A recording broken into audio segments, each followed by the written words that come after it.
melakukan satu peraturan penting. Kenapa kau lakukan hari ini kalau kau bisa melakukannya besok? Bercanda, bercanda.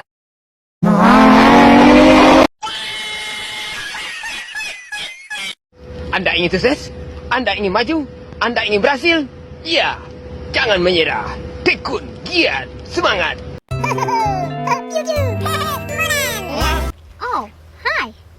Sudah kenal maka tak sayang, sudah kenal kok menghilang. Just kidding, forever, underpass, fly off. Oke, dah on nih.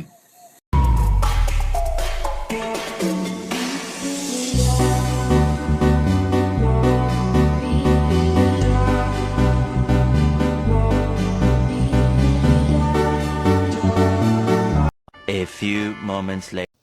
Pada video kali ini, saya akan membahas mengenai tentang pengelolaan keuangan keluarga atau perencanaan keuangan keluarga. Perencanaan keuangan keluarga adalah pengelolaan keuangan oleh keluarga dalam mencapai tujuan untuk meningkatkan kesejahteraan keluarga. Alasan mengapa perlu perencanaan keuangan keluarga? Yang pertama, setiap keluarga mempunyai tujuan dan cita-cita, yaitu pembelian rumah, kelahiran anak, pernikahan anak, ibadah haji. Kemudian yang kedua adalah wabah dunia modern yang terbiasa dengan utang, yaitu konsumtif, kemudahan berbelanja, dan kenyamanan berbelanja. Setelah mengetahui alasan mengapa perlunya perencanaan keuangan keluarga, selanjutnya adalah bagaimana cara melakukannya. Yang pertama, kenali kondisi keuangan. Indikator-indikator berikut mengindikasikan bahwa kita perlu untuk mengubah pengelolaan keuangan keluarga. Misalnya, kerja sudah 3 tahun tapi tidak punya aset, kerja sudah 5 tahun tapi tidak punya aset, kerja sudah 10 tahun tapi tidak punya aset. Pengertian dari aset sendiri akan kita bahas pada pembahasan selanjutnya. Aset versus liability. Aset adalah semua uang atau barang yang kita miliki yang bisa menambah income atau pendapatan.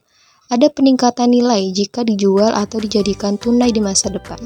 Kemudian jika liability atau hutang adalah semua kewajiban yang kita miliki, misal kredit mobil, rumah, semua kewajiban yang menambah beban atau pengeluaran, misal angsuran mobil, angsuran rumah. Jika total dari aset kita lebih dari utang, maka kondisi keuangan kita surplus. Jika aset kurang dari utang, maka kondisi keuangan kita adalah defisit. Selanjutnya, cara kedua adalah managing needs. Need kebutuhan versus want keinginan. Need adalah segala sesuatu yang diperlukan oleh manusia agar dapat menjaga kelangsungan hidup dan hidup layak. Kemudian want adalah fungsi tambahan yang ingin dimiliki, namun jika tidak terpenuhi, tidak akan mengganggu kelangsungan hidup. Selanjutnya, cara ketiga adalah managing dreams atau mengelola impian. Setiap keluarga pasti memiliki impian yang berbeda-beda, memiliki impian yang ingin mereka capai dengan keluarga mereka. Dan cara mengelolanya adalah kita dapat membagi ataupun mencatatnya sesuai dengan kolom-kolom berikut. Misalnya kita bagi sesuai dengan kategorinya, kemudian impiannya, estimasi biaya, kemudian jangka waktu dan juga bagaimana strategi keluarga kita dalam merealisasikan impian tersebut. Selanjutnya, cara keempat dalam pengelolaan keuangan keluarga adalah managing defisit atau surplus. A. Managing surplus. Surplus adalah kondisi di mana pendapatan lebih besar dari pengeluaran. Mengapa bisa terjadi surplus? Yang pertama, pendapatan bertambah besar, pengeluaran konstan.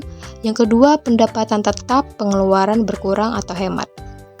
Lalu bagaimana jika terdapat surplus? Bagaimana cara kita mengolahnya? Yaitu dapat kita alihkan ke menabung, investasi pasar modal, emas, properti, atau investasi langsung.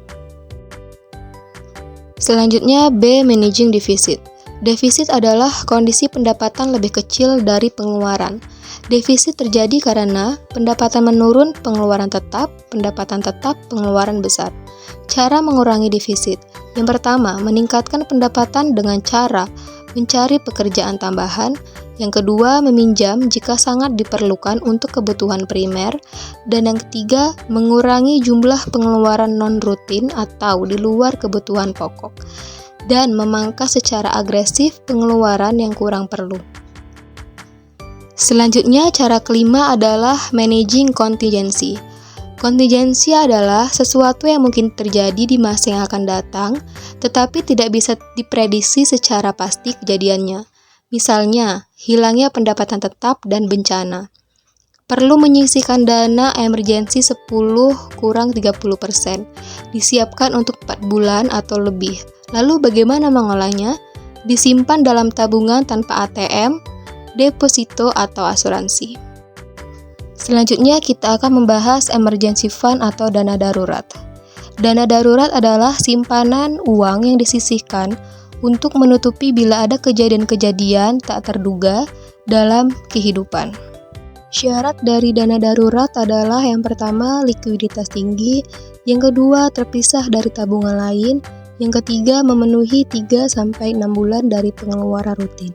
Kemudian fungsi dari dana darurat adalah bila terjadi pemutusan hubungan kerja, yang kedua terjadi darurat kesehatan baik diri sendiri atau orang tua atau saudara, yang ketiga perbaikan rumah yang tidak terduga, yang keempat masalah mobil, yang kelima biaya perjalanan yang tidak terencana. Kemudian apa dampaknya apabila memiliki dana darurat? Yang pertama, hutang tidak terjadi dan terkendali, dan yang kedua tingkat stres menjadi menurun, yang ketiga tidak tergoda untuk belanja-belanja konsumtif. Oke teman-teman, terima kasih sudah menonton videonya.